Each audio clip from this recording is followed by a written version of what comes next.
Salvador Espriu es una figura señera de la intelectualidad catalana, de las letras catalanas. Es en cierto modo una institución, una figura señera, entrañable, quizá la figura con la que se compenetra más profundamente el pueblo catalán. Su padre amaba la comunicación con los demás, tenía una tertulia, me parece que era en el Círculo Ecuestre.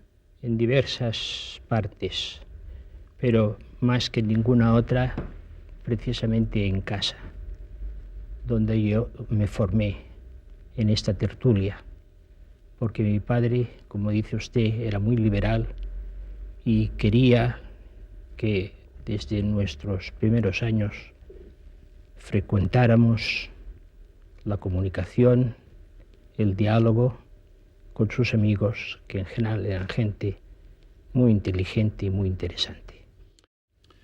Es curioso que siendo usted un muchacho, 15 años apenas creo, escribe usted su primer libro, y cosa curiosa, su primer libro no está escrito en catalán, en su lengua materna, está escrito en castellano y me parece que no ha reincidido usted nunca más.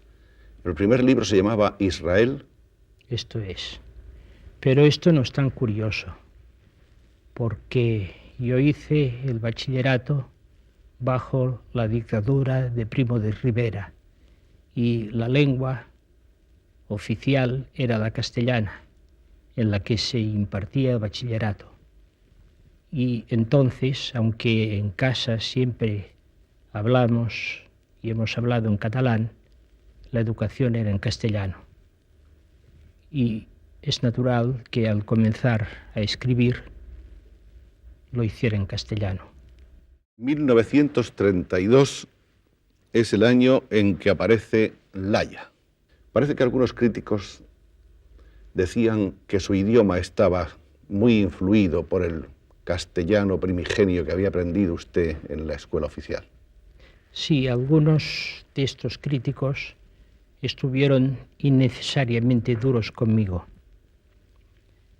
Y sin ninguna pretensión he de decir que si bien es cierto que entonces todavía no sabía bastante catalán literario, pero en realidad es que no se daban cuenta esos señores que eran los epígonos de un movimiento literario llamado noucentisme, que con José Pla y conmigo comenzaba otra época del catalán. Y yo nunca he tenido profesor de catalán. Lo he hecho a mi aire y con un esfuerzo terrible, enorme. No reconozco maestros en este largo, duro aprendizaje que no he terminado todavía y que no voy a concluir nunca, hasta mi muerte. Yo solo me considero un artesano de la lengua, un simple aprendiz. He tenido que hacerlo todo a base de una especie de intuición y estando muy atento a la evolución literaria y hablada de mi lengua, a la que estoy en absoluto dedicado. Yo estoy absolutamente dedicado a mi pueblo catalán, a mi nación catalana, a mi lengua y a mi cultura. Desde su catalanidad, ¿cómo se asoma su sentimiento al resto de los pueblos hispanos? Se asoma a través de un acento inconfundible. Mi fonética revela mi origen, del que no me avergüenzo. El acento, la fonética, es una cosa que no se puede borrar.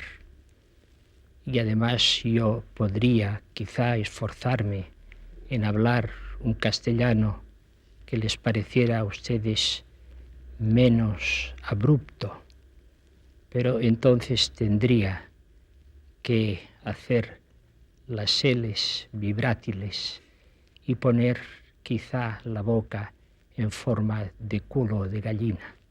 Y creo que es mejor no hacerlo así. Cuento como primer libro de poesía las cançons d'Ariadna, las canciones de Ariadna, que es un libro todavía abierto. Quiero que llegue a los 100 poemas. Estoy a los 80 y no sé cuántos, no recuerdo exactamente el número. Usted naturalmente tiene gentes que le adoran de una manera casi fanática y tiene otras personas que dicen que su poesía es un poco hermética. Yo creo que se ha exagerado un poco sobre esto. Mi poesía pretende ser difícil, pero clara, como antes de Russell eran las matemáticas. Obra poética por la cual ha sido Salvador Espriu candidato al Premio Nobel en varias ocasiones. Se dice que en profundidad y en altura su obra es semejante a Quasimodo, a Neruda, superior, dicen algunos, a Montale.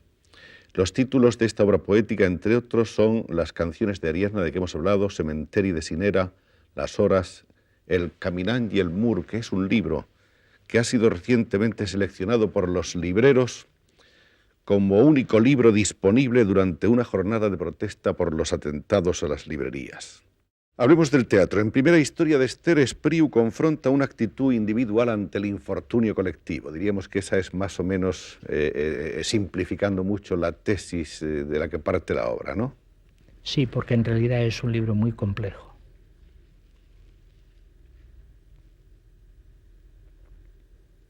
Yo creo que es uno de los libros más difíciles o una de las obras más difíciles que se han escrito en catalán, incluso para los catalanes. Pero dentro de su dificultad idiomática, yo puedo responder de lo que se dice en cada palabra y de por qué se dice de esta manera y no de otra.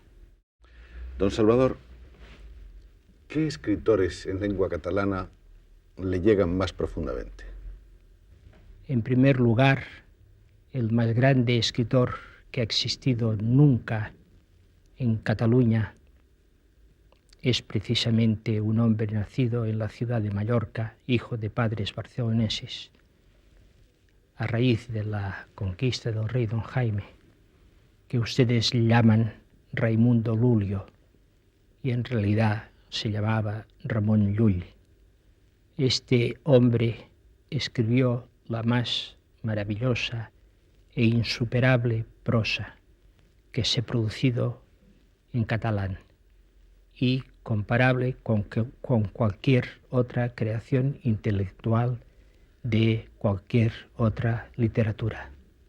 Hay un hombre que como poeta es el más grande que ha producido Cataluña, que era Ausiàs March. Este es el más grande poeta que ha escrito en catalán. Al lado de Ausiàs March, como valor universal, señalaría yo a Joanot Martorell, el admirabilísimo creador de Tirant lo Blanc, que tan apreciado fue por Cervantes. Y quizá el hombre que cierra con un valor extraordinario esta parte clásica que se produce en plena Edad Media y que acaba al iniciarse el Renacimiento. El otro nombre sería, junto con el satírico Jacques Marroig, también valenciano, Joan Roís de Corella.